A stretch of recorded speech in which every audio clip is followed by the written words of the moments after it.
The first question is the following. When traveling towards Allah subhanahu wa ta'ala, the book mentions that upon reaching higher stages of unity with God, there wouldn't be contradiction while seeing unity in the multiplicity of the material world. Is it possible to be in a state where one has conflictual experience between experiencing higher stages such that it would be difficult to be present and interested in the multiplicity of the material world? In such a state, if such a state exists, what would be the recommendation to resolve the conflict? Of course, this happens first. That first you would have conflict between two sides, and therefore sometimes you fail in being directed towards God. You would be distracted by these multiplicities. But if you manage to remain focused and prioritize your journey towards God, then little by little these distractions disappear, and then after a while they appear again, but in a godly form.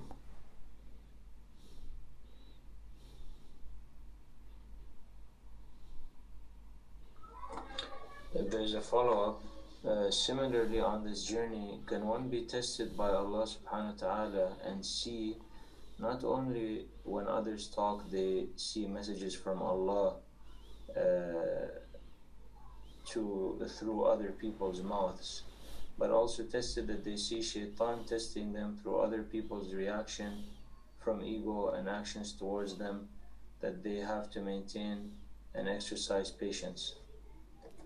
Yes, but we have to be careful, because sometimes we make mistake and think I am understanding that shaitan is making this person against me, and maybe it's not shaitan, it's the way I am interpreting. But if you really see shaitan, yes, you have to be then patient. I cannot disclose this. I cannot fight people because of this special understanding or knowledge that I have. I have to be patient and act according to the rules of Sharia, according to the rules of akhlaq and fiqh. But again, I warn misjudging, because many times, unfortunately, when we have problems with each other, we rush and say, okay, they are used by shaitan. It was mentioned earlier. Even if they are used by shaitan using his people against his people. So many times we are all working for shaitan. It's a matter of more or less. So I shouldn't think I am pure and those people are. We have to be very careful about this issue.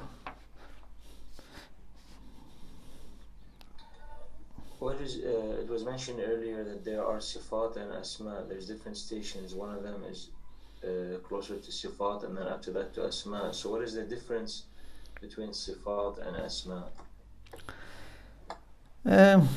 Some typical way, of course, as we had just in 40 Hadith last Saturday, Imam Khomeini seemed to question this, but some typical way of understanding this is that Sifa is like ilm, like knowledge. Ism is alim, knowledgeable. So Sifa is like ilm, like qudra, knowledge, power, life. Ism is something that can be applied like alim, qadir, hay. To understand that there is one knowledge in the world happens first. To see the whole world as one alim takes time, takes more time. So it's higher stage.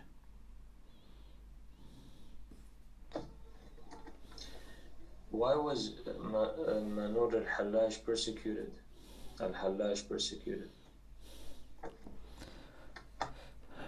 So maybe two issues were there. One is that he was misunderstood, and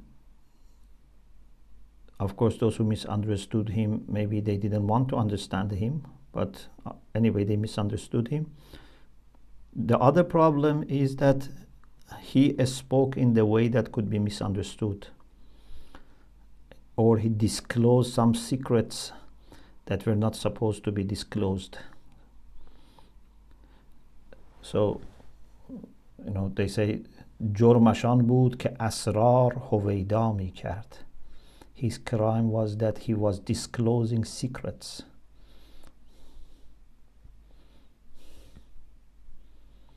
Thank you.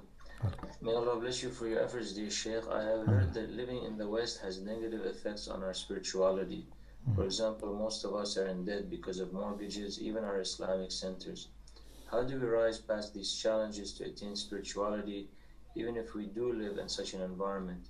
It is also said that we are silently accepting the oppression these countries do by paying taxes to them. These topics have really bothered me, but it is only you I could ask. Thank you. You're welcome. If we are able to practice our legal duties, then we can find a way to remain spiritual and work for our spirituality everywhere in the world. But if there is a situation in which they really make it impossible for you, then you have to migrate. For example, if they don't let me to pray, to fast, and to especially educate my children Islamically, for example, there is no way I can do it, and in another place I can do it, then I may need to migrate. Of course, it needs consultation with a wise scholar, but it's possible. There are cases that Allah says that we have to migrate. But if it's a matter of, as you mentioned, the environment you feel is not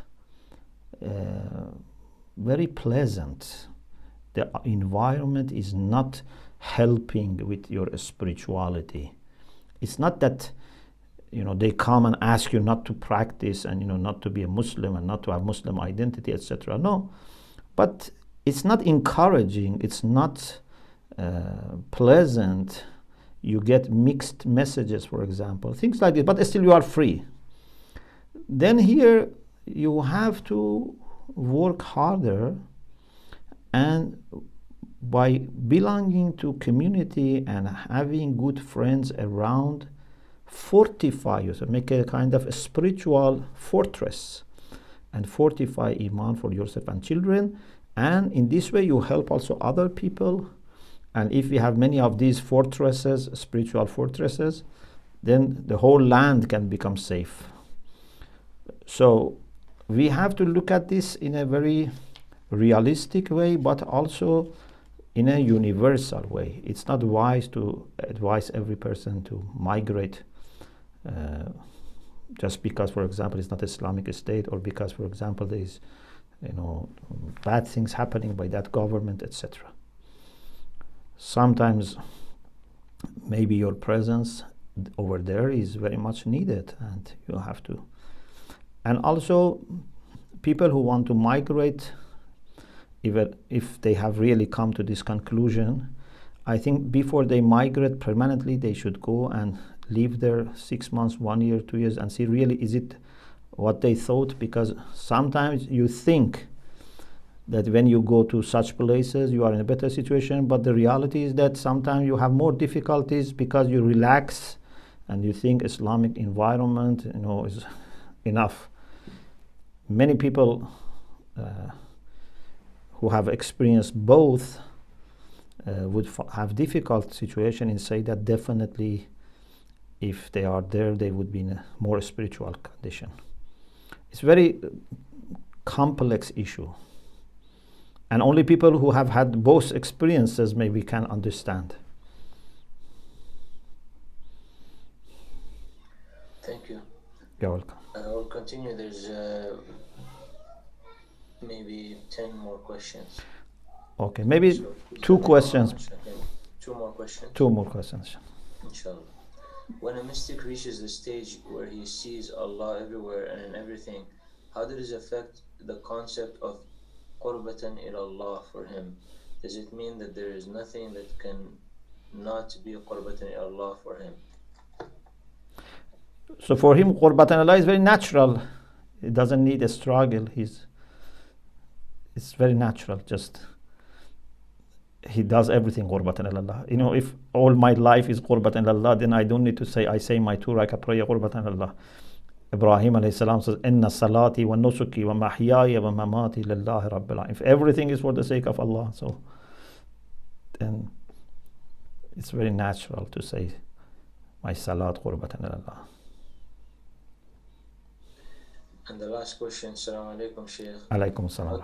How do we have hubb al-dhat, love of self, so we have self-respect and aim for the highest, but without becoming arrogant? How do we strike the balance? Inshallah, we have some discussion about hubb al-dhat next week, and also in Akhlaq series in the Hawza, we have talked about hubb al-dhat. It's a very important concept. Most of Muslim philosophers and many non-Muslim philosophers, they have the idea that we do everything for the sake of hubb al-dhat. This is something in every living being actually. Even plants have love for their own life. Animals have love for their own life. When it comes to human beings, it becomes more advanced. So not only we want to preserve the quantity of our life to live longer, we want to also improve quality of life. And this is all because of hubb al-dhat, according to many Muslim philosophers and others. So even if you do something for the sake of God, they say it's for hubb al-dhat. The late Ayatollah Misbah was very clearly mentioning this. He was saying that even, for example, a mother who is sacrificing her comfort, her rest for the children, it's because of hubb al-dhat, because she loves them, and in this way she feels better. Even a martyr, he used to say, gives the life to God because he knows that martyrdom is better. Of course, they distinguish between short-term selfish interests and long-term real interests. But in the end, they say anyone is working for his own interests. Exceptionally, some people have said mystics are different, and maybe mystics have managed to get rid of hubb al-dhat. Maybe Ayatollah Misbah also has something like this. I don't remember, but one of our brothers in Qom had this idea. But my own idea is different, and my idea is that hubb al-dhat is not the only thing that we have in human beings. We have hubb al-dhat, and we have at the same time love for certain virtues and qualities. Whether they are mine or others doesn't matter.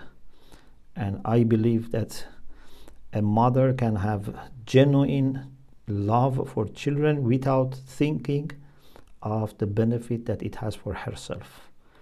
It's a discussion we have to discuss in moral philosophy. But what is important is that someone who becomes mukhlas, then he no longer has any self remaining, so that he would think about self-love, etc. So he is coming out of this shell of self and ego and becomes selfless and therefore universal. Thank you very much, Sheikh. You're welcome. And we continue with the other questions in the next session. Inshallah. Please remember us in your du'as, everyone, and may Allah inshallah bless you, and I hope inshallah in this journey Allah helps all of us to move forward and also be able to help each other inshallah. Tamasa dua. ما شاء الله في أمان الله. في أمان الله.